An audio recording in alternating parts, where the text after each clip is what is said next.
경매를 왜 해야 되냐라는 것은 가장 안전한 투자 방법이기 때문에 그래요.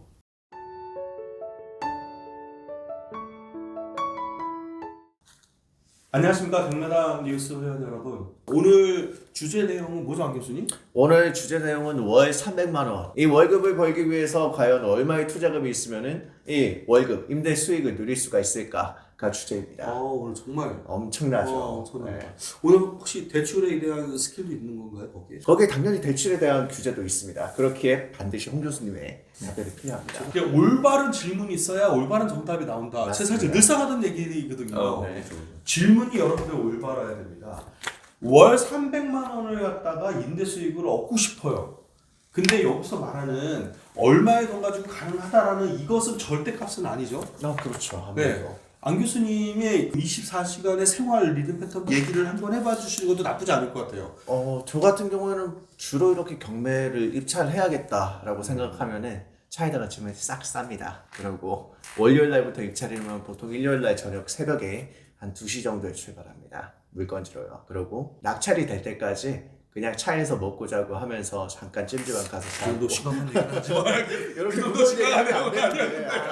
그래서 또 얘기를 하려고 그 지역의 네. 물건은 몇 개나 인정당했나요? 보통 그 물건의 경매 입찰 전에 하루에 적어도 10개 정도 돌 수 있게 10개 정도. 10개 정도는 다 돌려고 합니다. 그게 한 3, 40분 거리만 생각해도 종일 다녀야 되는 종일 다녀야 되는데 그래서 맨날 저녁에 영상이 많으시군요. 그렇죠. 새벽에도 아무래도 인정당이시고 항상 새벽에 가다 보니까 잠을 언제 자는지 모르겠어요. 항상 깨어 있는 것 같더라고요. 그래서 여러분들한테 말씀을 드리는 오늘의 임대 수익 300을 맞춘다라는 거 제가 좀 사실대로 얘기하지만 저도 제가 경매 한 5, 6년 차 됐는데 소액 갖다가 임대 수익을 300을 맞춘다라는 생각을 해보고 경매해 본 적이 저는 없습니다. 근데 이 키워드가 진짜 언제서부턴가 나온 건데 제가 경매할 때 당시에 이런 키워드가 없었어요. 그렇기 때문에 이런 최소 금액으로 얼마를 맞추겠다, 정말 날로 먹겠다라는 그런 심사나 이런 질문들을 경매 초보자들이 갖고 있더라고요. 생각도 못했던 내용이에요. 근데 더 웃긴 건 뭐냐?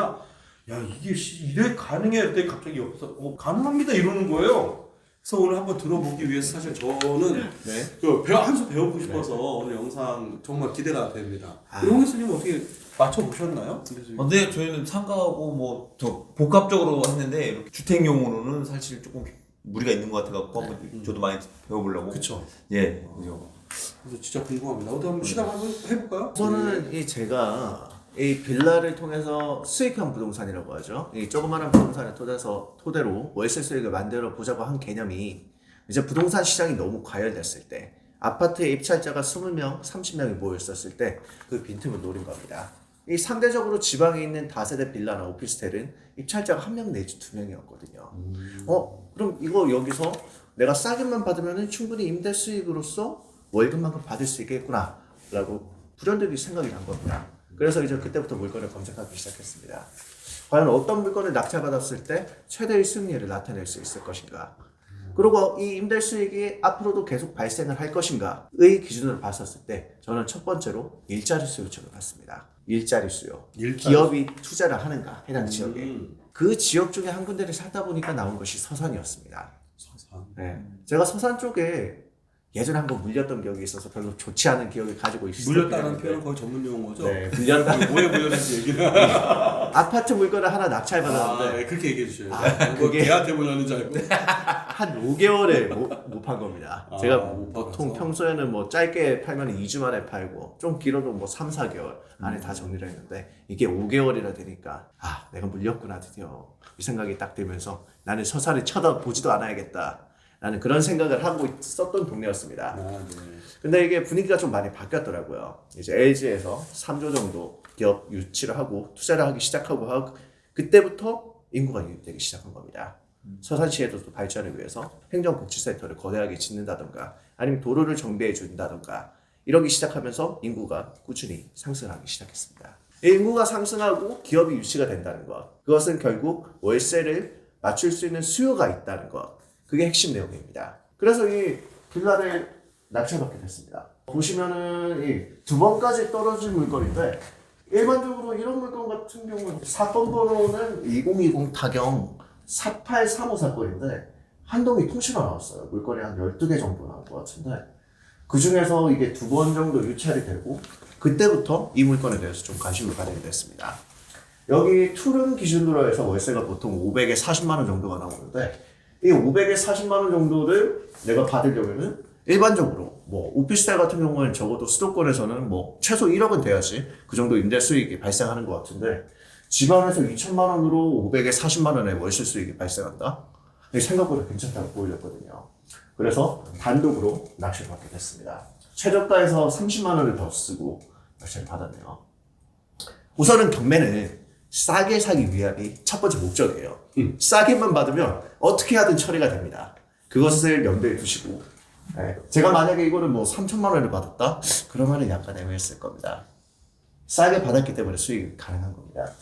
이렇게 낚시를 받았는데 여기가 또 비조정 지역이라 비조정 지역 같은 경우에는 대출이 어떻게 나올까요? 홍 교수님? 이제 빌라 같은 경우는 이제 시세가 조금 낮게 잡히는 것도 있고, 근데 보통 이제 60% 보시면 돼요. 아파트나 빌라, 그러니까 시세 한 60% 정도는, 그러니까 낙찰가가 아니고, 그 시세가 쭉 나와 있잖아요. 그 시세의 60% 정도 보시면 됩니다.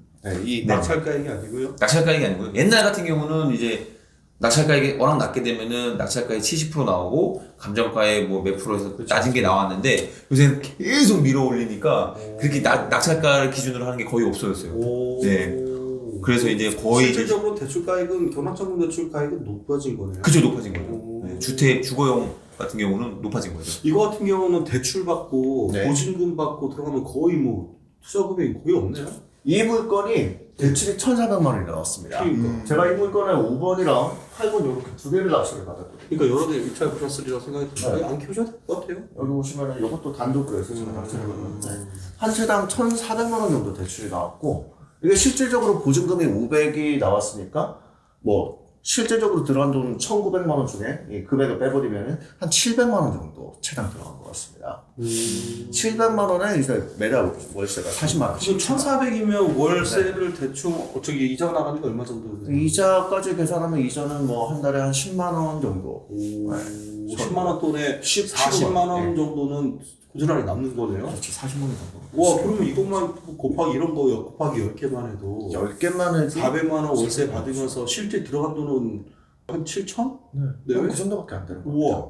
엄청난 거죠. 이게 엄청나네요. 그렇게 따지면은 시장에 따라서 가는 것도 물론 중요하긴 한데 이 추세에 따라서 가는 건 맞습니다. 근데 이 남들이 못 볼 때 남들이 아파트를 본다면 나는 오히려 눈을 돌려서 지방에 있는 빌라 혹은 오피스텔을 본다면은 이런 수익률이 충분히 가능한 겁니다.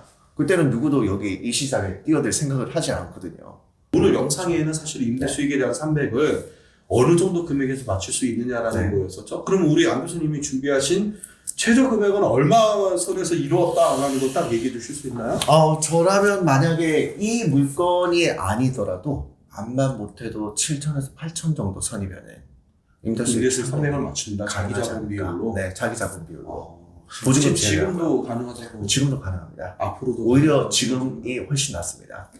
근데 앞으로는 이제 대선의 반응이 바뀌었기 때문에 어떻게 될지 또 시장의 반응을 봐야 될 것 그러니까 같습니다. 대출 금리가 좀 올라갈 경우에는 이제 우리가 월세 버는 부분의 폭이 조금 줄어들긴 하겠죠. 네.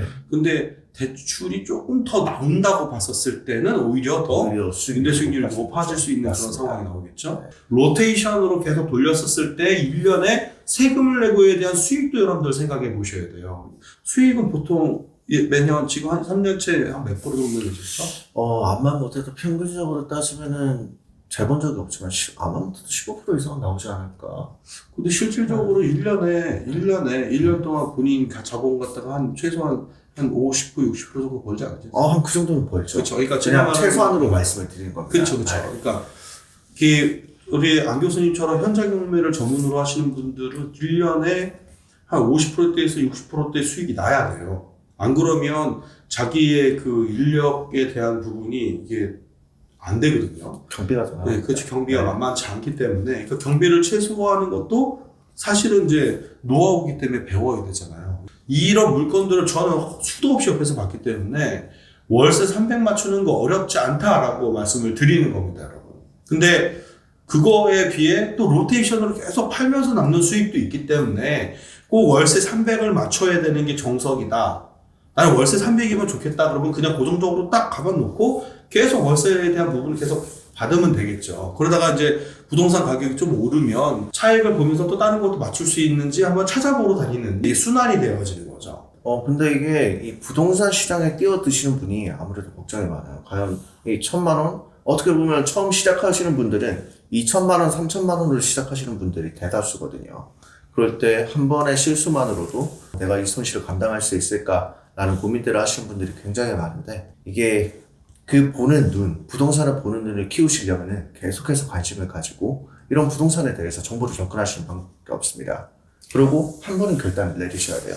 오늘 테마에 대해서는 월세 300을 맞출 수 있다. 타이트하게 전문가적으로 뛴다면 안 교수님이 한 5천 정도에서도 월세 300을 5천에서도 가능하다라는 것을 직접 경험하셨고요.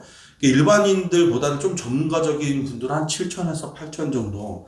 초보분들은 한 1억 돈이면 월세 300은 맞출 수 있다. 그러면 월세 300이면은 계산을 역으로 한번 해보면 그게 몇 프로나 되는 엄청난 거거든요. 엄청난 거죠. 왜냐면 3,600이잖아요. 네네. 그러면 1억 가지고 1억을 투자해서 연 36%의 월세 수익을 받을 수 있다라는 거예요. 그죠. 근데 그렇게 역으로 계산하니까 거짓말 같네. 그죠? 퍼센테이지가 높아 보이는 거죠. 그러니까요. 네. 근데 이렇게 해서 영상을 찍으시는 분들은 많이 없더라고요. 왜냐면 경험을 다들 못 해봤거든요. 그렇죠. 그럴 수도 있을 것 같아요. 왜냐면 거의 아까 홍 교수님도 얘기했지만 상가 수익률에 대한 부분은 왜냐면 미래 가치에 대한 부동산은 포기하고 이 월세만 높은 곳을 따져가지고 대출 이빠이 받아서 그렇죠.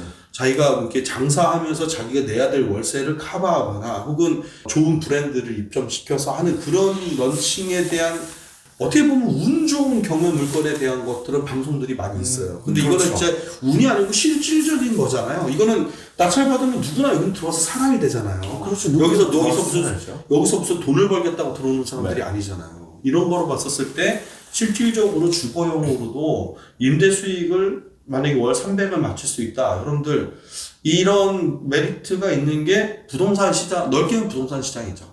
네, 맞습니다. 부동산 시장으로도 가능한 거인데 경매 시장도 있다. 근데 이 저희가 경매를 무정책 얘기하는 저의 주장은 뭐냐? 경매를 왜 해야 되냐라는 것은 가장 안전한 투자 방법이기 때문에 그래요.